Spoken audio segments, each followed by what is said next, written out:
Thank you for allowing us to be with you again, as always. And to our media partners, we say thank you for getting this information out to the Grant County community. We're always grateful for your help and support as we do that. We want to give you a few updates on things that are going on. First of all, at the County Annex Building, the Van Deventer Center, part of the governor's most recent executive order was to push the issue of wearing masks in order to protect the general population of our communities. And many people are in the community wearing those masks to assist, to have personal protection as well as giving protection to others. But for every action, there's an equal and opposite reaction. And so we have to say that there are many who still refuse to wear masks to protect the general population. And we need you to continue to make that effort to help us in masking up to protect folks around us. One of the things that the county has done in order to, again, help to remind folks, we have cut off the entrance on the Adams Street side of the Annex Building. And so that means that if you're going to do business inside of the Annex Building there at the county offices, you'll need to come in from the parking lot side or the 4th Street access side and then come into the building.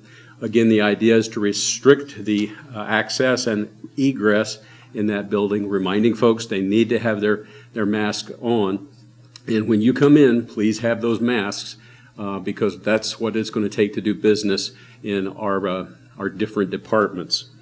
This measure is being taken again to reinforce the governor's orders, and until we get to a point where we can relax and we move out of an emergency situation, masks are a part of the kind of our decor of the day. We just need to be wearing them.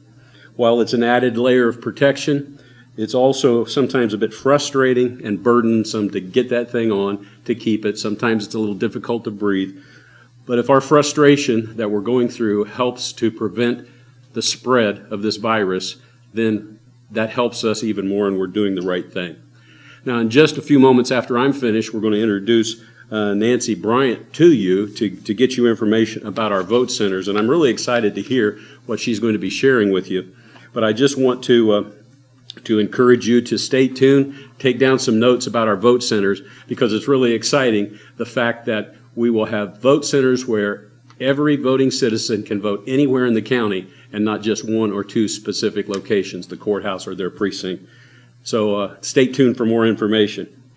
With regard to the state, the current public health emergency is continuing through September the 2nd, and it's supposed to sunset, but as we know, statistics continue to drive this emergency along. This will be reviewed by the governor, and if need, extended again and again as we are trying to deal with these COVID exposures and surges in positive cases. Just a reminder, all Hoosiers 65 years and older, or those who may have health risk conditions, are encouraged to remain cautious, use that physical distancing, make sure you wear your mask. In fact, the face covering requirement is a statewide mandate, and that goes through at least August 26th. We have to remember that we're in this for the long haul. This isn't something that just is happening and goes on. Like the influenza season, there's a start date and a traditional end date.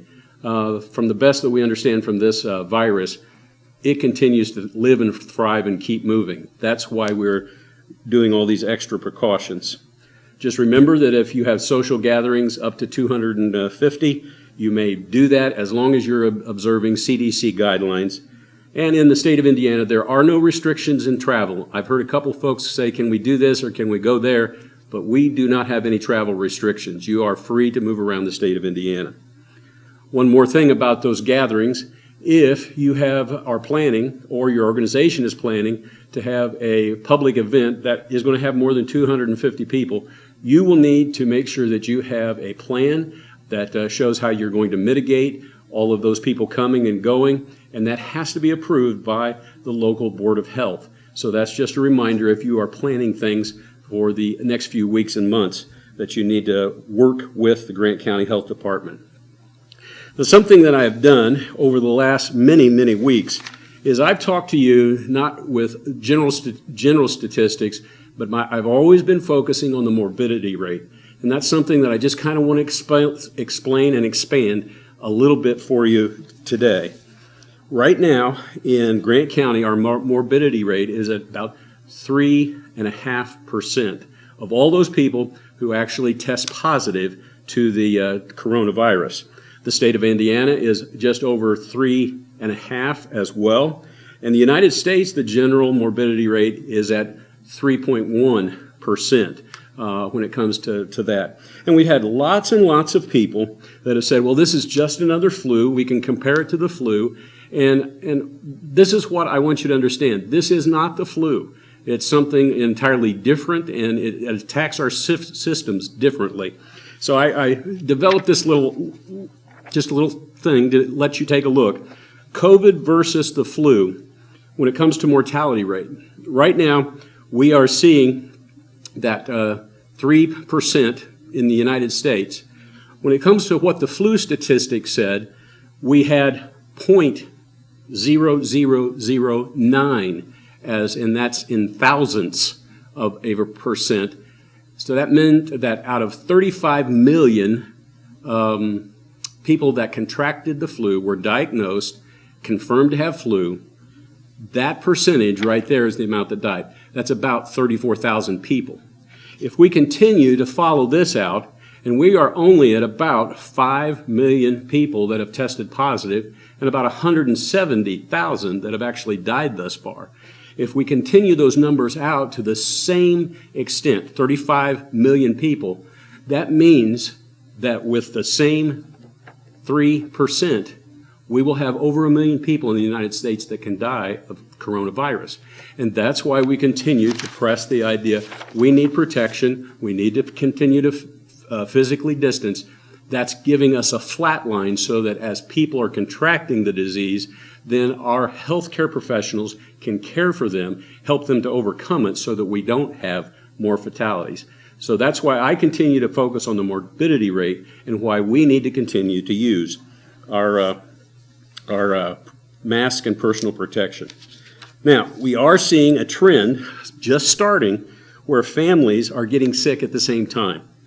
If your household has one or more individuals that is becoming sick because of the virus, the CDC has some suggestions to manage and mitigate the spread to other family members. Just some thoughts real quick. Isolate and separate. If you have one individual that's sick in your family, make sure that they're isolated into a room. Give them their food, give them the things that they need in that room. Bathroom privileges. Hopefully you have more than one bathroom in the house, but if not, then make sure after bathroom privileges are done that the bathroom is cleaned out and sanitized for the rest of the family.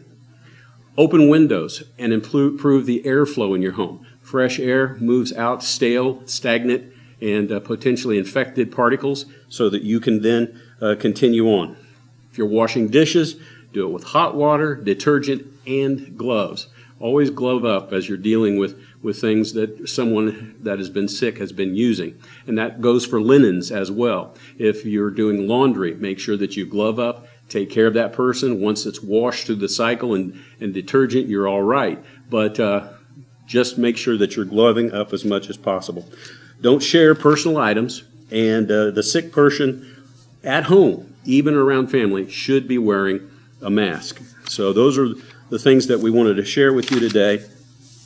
And what's he going to tell us from Scripture today? What's he going to suggest to us? Isaiah chapter 50, verse 4, spoke to my heart yesterday, and I wanted to kind of share it with you because I think it's important for you to know as well. It says, "The sovereign Lord has given me an instructed tongue to know the word that sustains the weary." To know the word that sustains the weary. "He wakens me morning by morning, wakens my ear to listen like one being taught." So what does that mean? We have been going through this. We have a lot of weary folks They have been going through so much during this time, whether it's for family, whether it's for putting food on the table, whether it's the economy, all the things that are going on. Folks are getting tired of this, and we're going to still have to go and push through this. But we can do this together. So let me encourage you to do this. Listen to your family members. Listen to your neighbors. Have that listening ear and be willing and able to help them through this time of crisis. Encourage one another. Build each other up. And do your best to have that help at a time of need. And then as well, you can be teaching them. Hey, did you realize this, this, and this? Just some of the things I shared with you today about wearing your gloves when you're doing the laundry, wearing your gloves when you're doing dishes, and things like that to help clean, sanitize, and take care of yourself. That's what we want you to do. We want to encourage you. We are going to get through this with God's help and as a community sticking together. As always, please stay steady, be safe, and be strong. It's my privilege now to introduce Nancy Bryant, who is our elections deputy, and she's going to be sharing with you some things about our voter centers and what's going to happen in the fall general election. Thanks, Angela. Thank you, Commissioner Bardsley. Always helpful information, always relevant. And this time I have to say that was a very helpful visual that he provided for us. Well, as we bring Nancy Bryant on, our elections deputy, I want to remind everybody that, we are in a very pivotal election year and voting is of the utmost importance. And I'm sure, Nancy, as I bring you on, there's a lot of questions that people have. It's an unusual year with COVID-19 and the way that the voting process is going to take place. Can you please, as the elections deputy, share with us some information that folks need to know? Currently, voters are able to request absentee ballots by mail if that's the way they choose to vote. And voter registration is also open up until October 5th. So we do have quite a few people calling and wanting to verify that, yes, they are registered to vote, or if they need to update, a name or an address, that we are encouraging them to do that by October the 5th so that they are, in fact, got all their information accurate for voting on Election Day, November 3rd. How are you planning on handling the mail-in voting? How do they obtain a ballot? They can call the office. There's 2 phone numbers. Voter registration is 664-9880, and the election office is 668-7458. So either one of those phone numbers, we can send you the application. There's a place to mark a reason for voting absentee by mail, sign, date, return it. There is also the form available if you want to print it and complete it and mail it in on our county's website, grantcounty.net. There is also a state website, indianavoters.com, where they have the option of printing a hard copy that they can mail to us, or there is also, it was a new feature added back in the primary, that they can complete the form and submit it to us electronically, and then we get it and print it off. And then as we get, mid-September is our target for starting to mail out the ballots. So you're going to be mailing out the ballots mid-September, so people will have an opportunity to get those completed. What is the deadline for them to mail the completed ballots back in? What day do they have those to have those put in the mail? As far as actually requesting an application, we have to have the applications by October 22nd. Okay. And then we'll mail, as far as the mail goes, because ballots can be hand-delivered, even though the envelope does come pre-posted to the voters. Okay. You can hand-deliver it to the courthouse. But for the ballots to count, we do have to have them back by noon on Election Day. Noon on Election Day. So if you want to vote by mail, and by chance you didn't have a chance to get to a post office box, you can still hand-deliver your ballot on Election Day. Yes. Okay, yes. But I would imagine most folks that would be requesting that mail-in, they probably wouldn't be hand-delivering. Exactly. We do have that happen, but yeah, the idea of voting by mail obviously is to be able to mail it. But sometimes there is a time crunch. We are expecting a super high volume, which we also had one in the primary. So obviously the sooner the better. Yes. To return them, but yeah, noon on Election Day. So let me refresh some dates we just threw out there real quick. So October the 5th is the deadline to register to vote if you Yes. want to vote in this election. Correct. And then you need to have your request for mail-in ballot in by October the 22nd. Correct. And then you need to make sure that that ballot is submitted, turned in officially by noon if you're delivering it by hand. But probably mail that in a few days prior to Election Day so you can ensure that it makes it there on time. Yes. Okay, very good. Now, I understand for voters who are actually going to be physically going on site to vote at a poll, things are a little different this year. We are looking at voter centers, correct? That is correct, yes. Share with us a little bit about what that is. Currently, Grant County is precinct-based voting, so we have 32 polling locations around the county. The proposed plan is to go to 11 vote centers.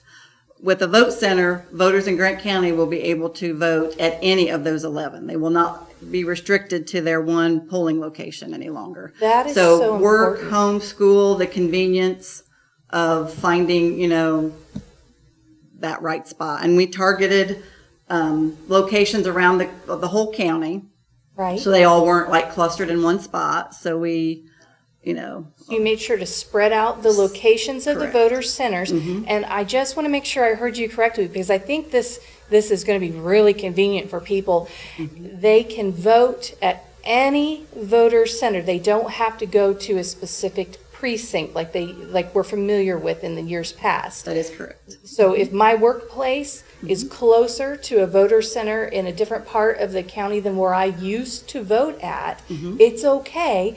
I just have to show up at one of those 11 voter centers, and then I can cast my vote. Yes. Okay, what are the hours of operation? When are they going to open and close? Are they the same? They will run the same as a regular precinct polling location, which will be 6 a.m. to 6 p.m. on Election Day. 6 a.m. to 6 p.m. on Election Day, 11. Where do people go to find out where those voter centers are?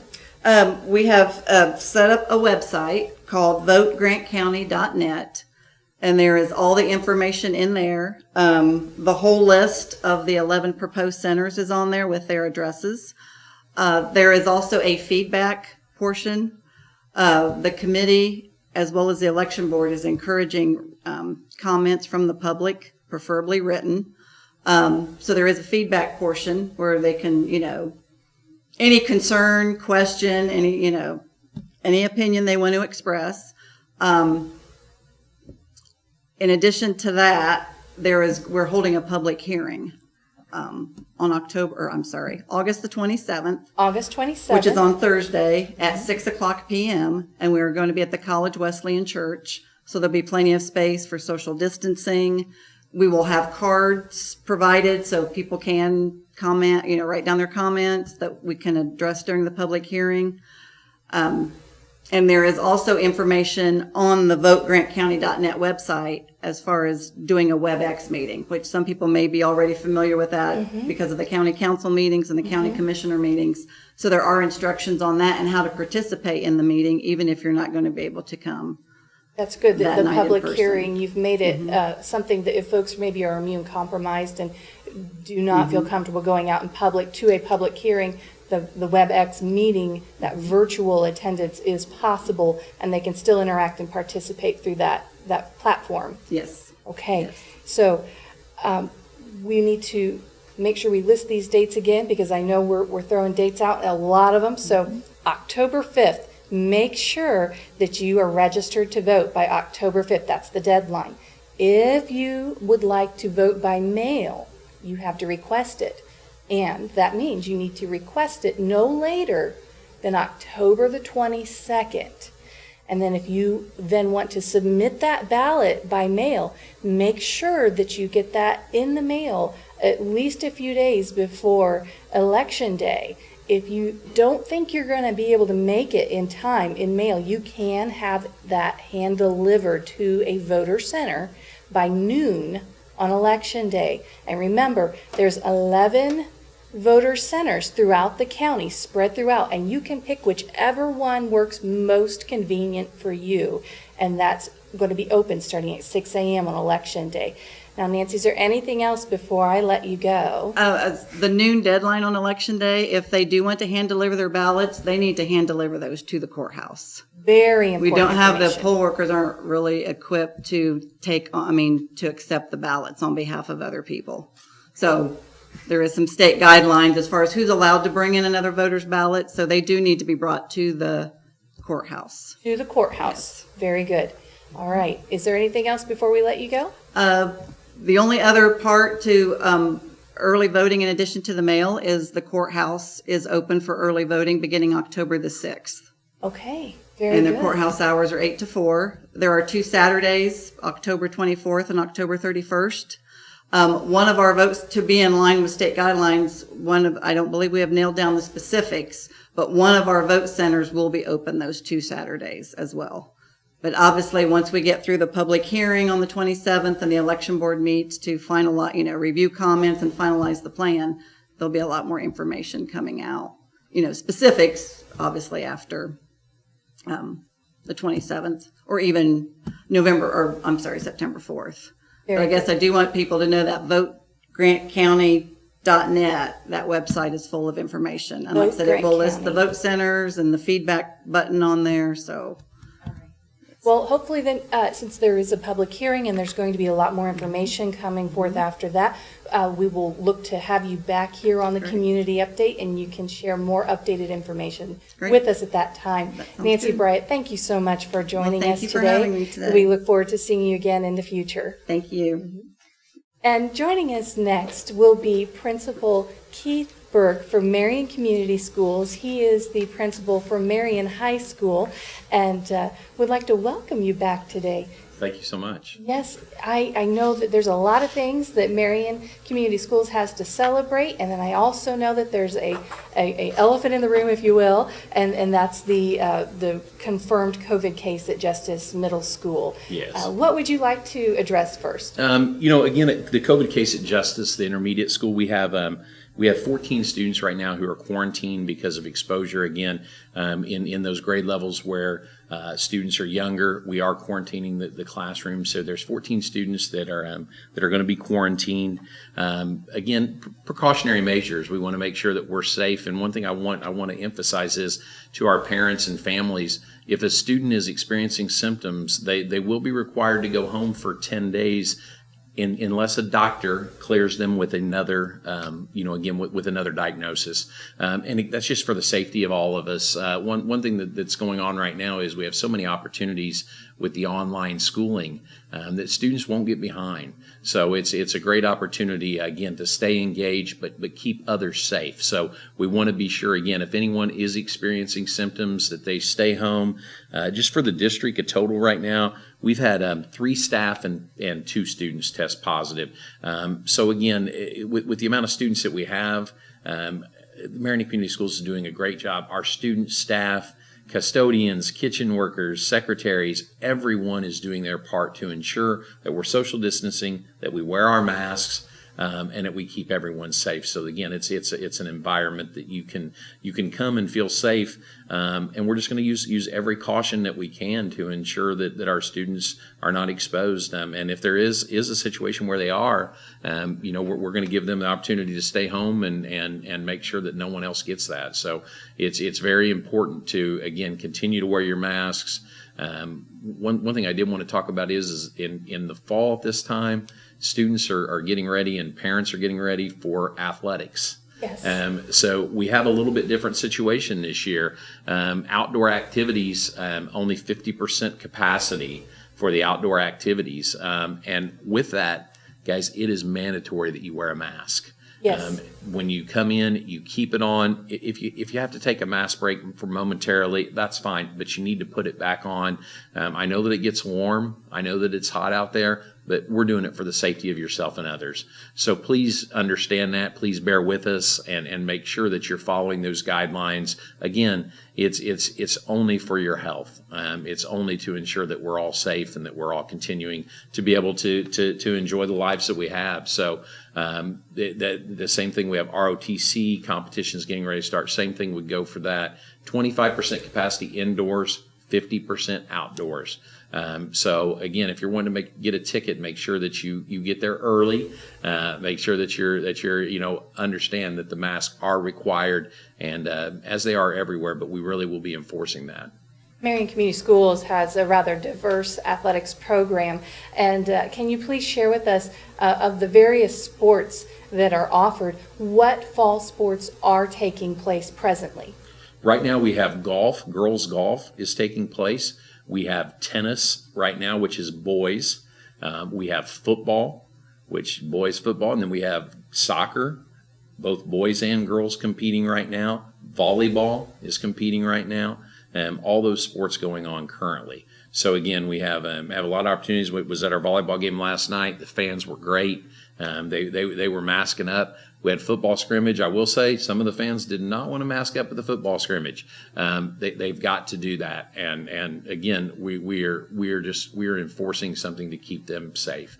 So Right. It's not a thing of us being rude. It's not a thing of us trying to upset anyone. But guys, we are there for the safety of our students.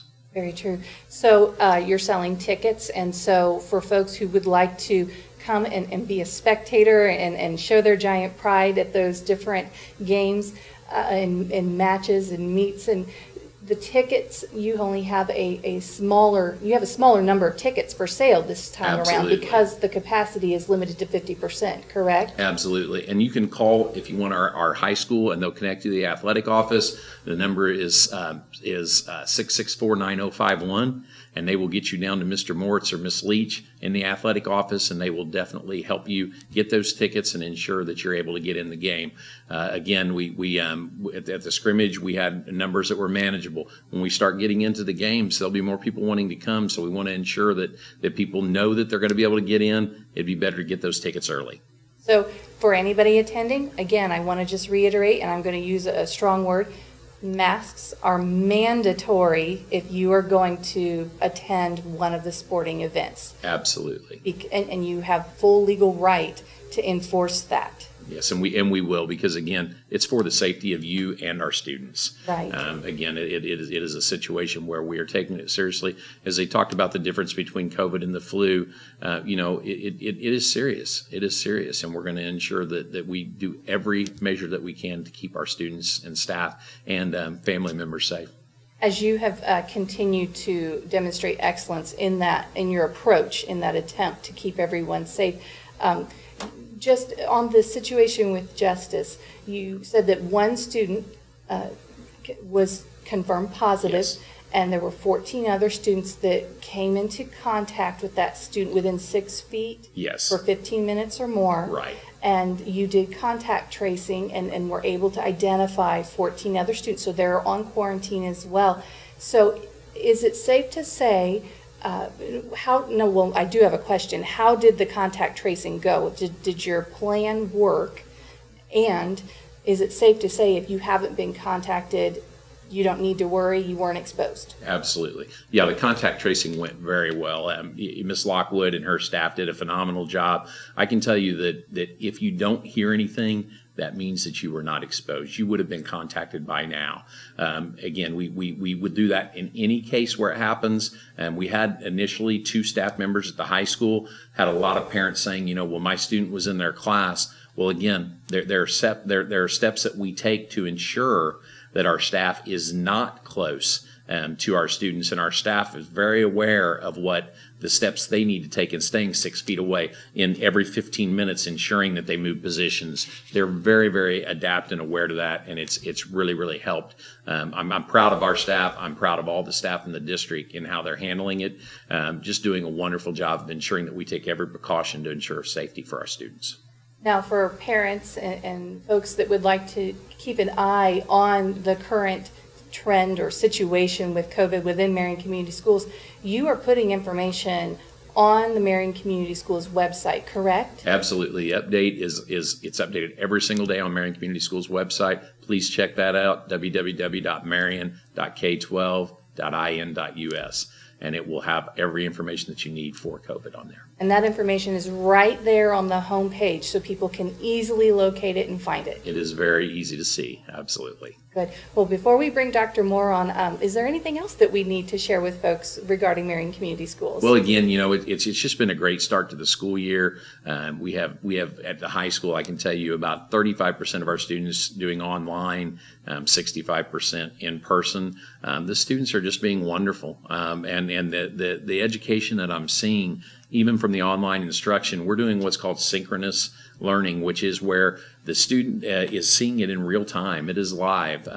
So as the teacher is teaching, the student at home can see it. They can type in their chat box when they have questions. They can ask questions. So it's a real actual education where it's not a thing where you get a recording and you can't ask questions. It is live. Fully interactive. It is fully interactive. So it is great, and I've been able to see our teachers, been in the classrooms, and it is working wonderfully. It is working wonderfully. So we're excited for the opportunities we're giving our students, and excited for them to have the opportunity to stay home if they don't feel comfortable. Well, as we're talking about staying at home and learning, one final question for you. Fridays are e-learning days, meaning students are not physically on campus. They are at their home, and they are still, though, participating in their studies online. Absolutely. And you just had your recent first e-learning Friday last week. How did that go? It went wonderful. The thing I can tell you is that students will be required to make sure that they're in contact with their teachers during those e-learning days.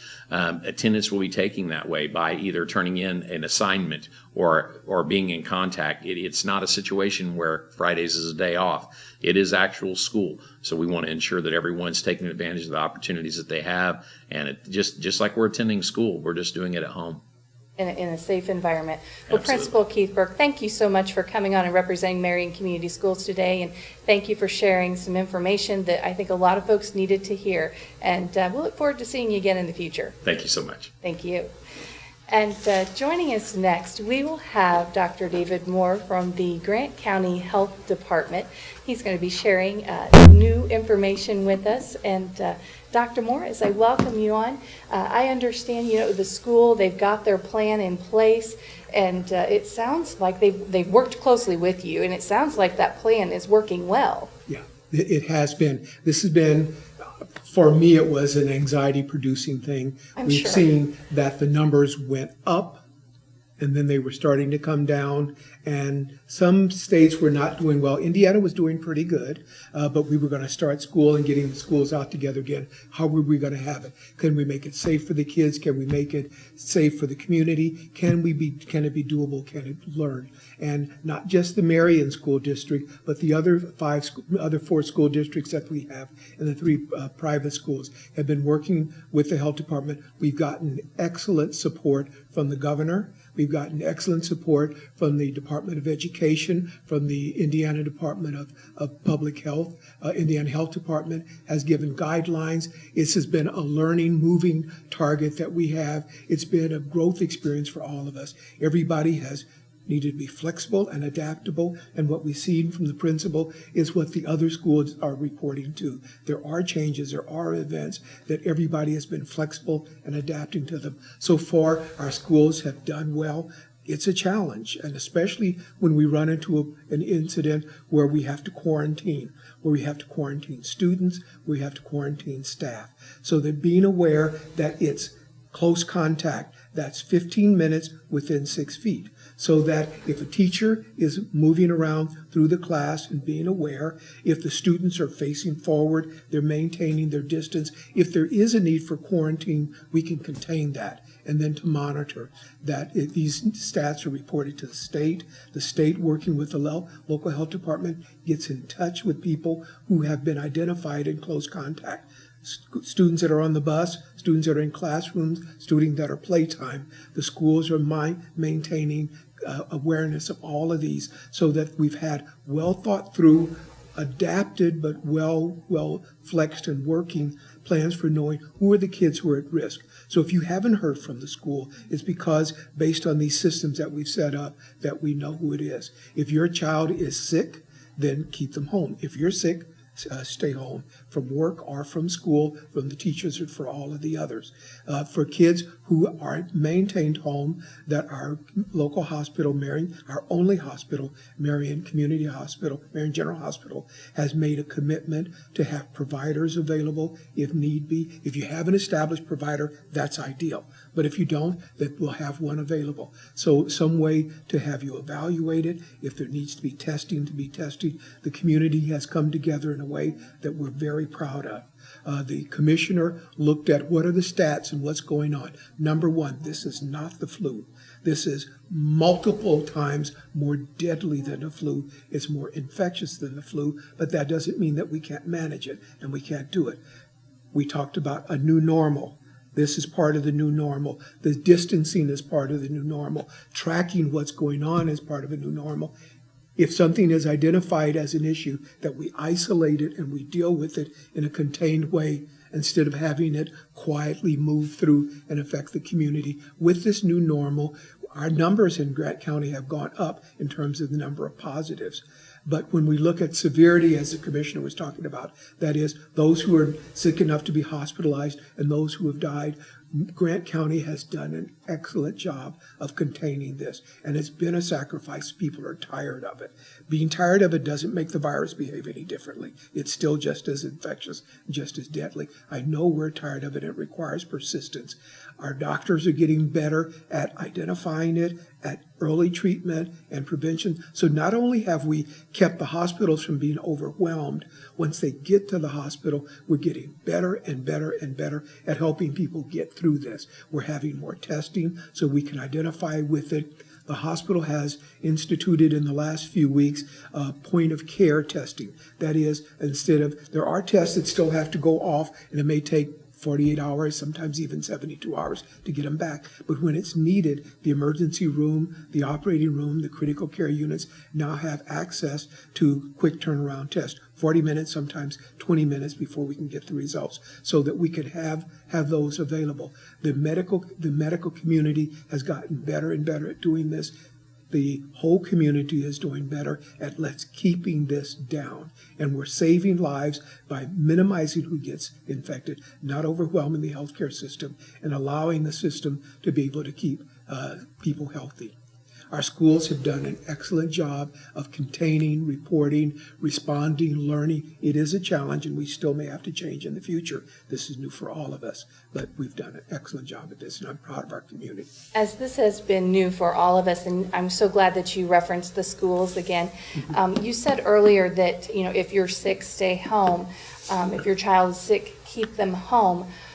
For parents who may come home and feel as though they are under the weather and have concern that perhaps they could have symptoms that would conclude them to have COVID, should they continue to send their children to school or should they keep them home? Thank you. A very good point. So for those for whom there is concern that in this pod, within this community, there's concern is this COVID, that number one, keep it, contain it, hold the kids home. We have available e-learning. And Principal Burke talked about that these concurrent learning that is going on so that your child won't necessarily fall behind.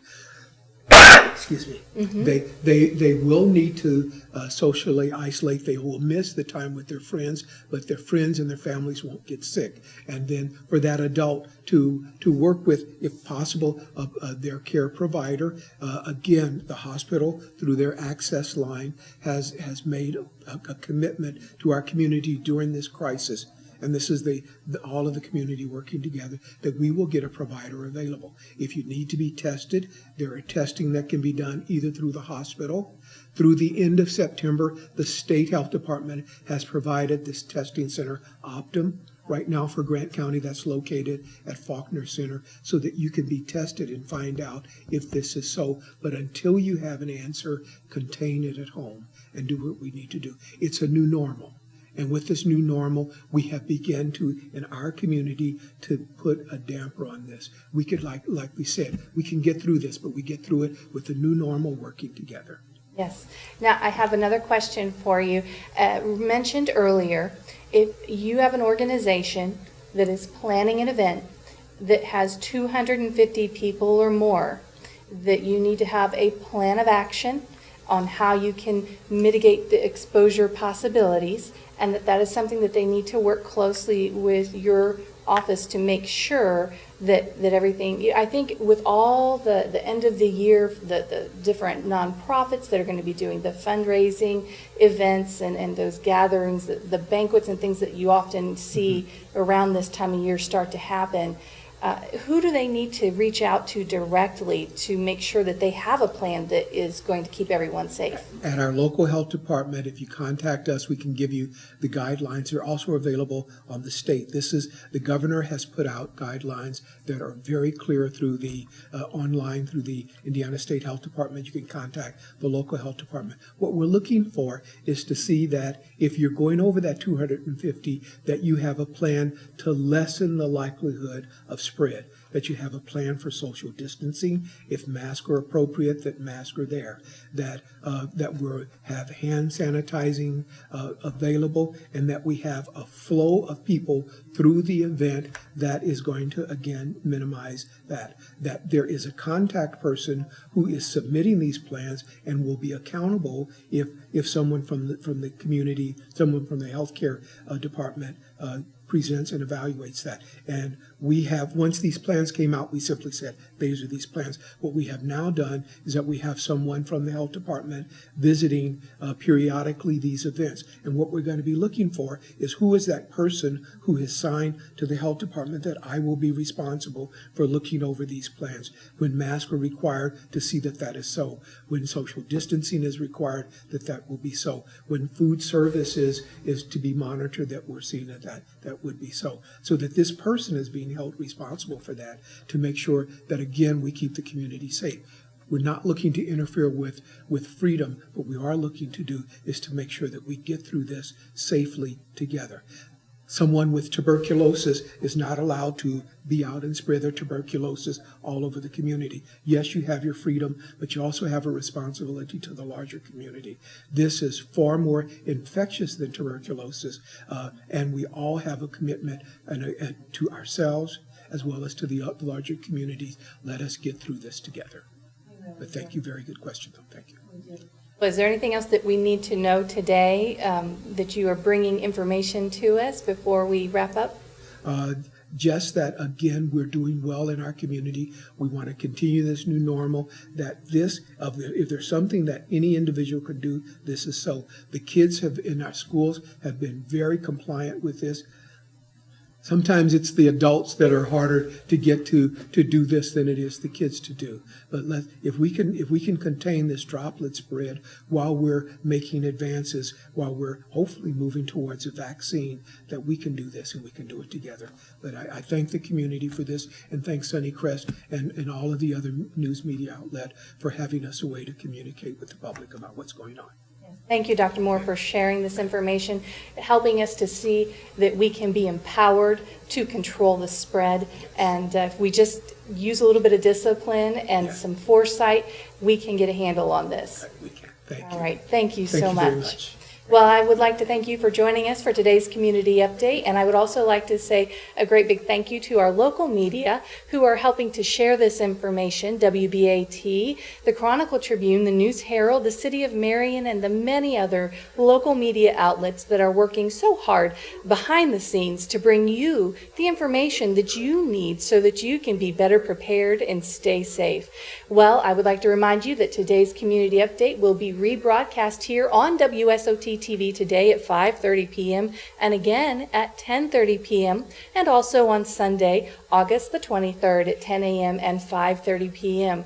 As we conclude today's broadcast, I'd like to remind you to stay tuned for some more quality family programming that you can trust right here on Sunnycrest Outreach Television.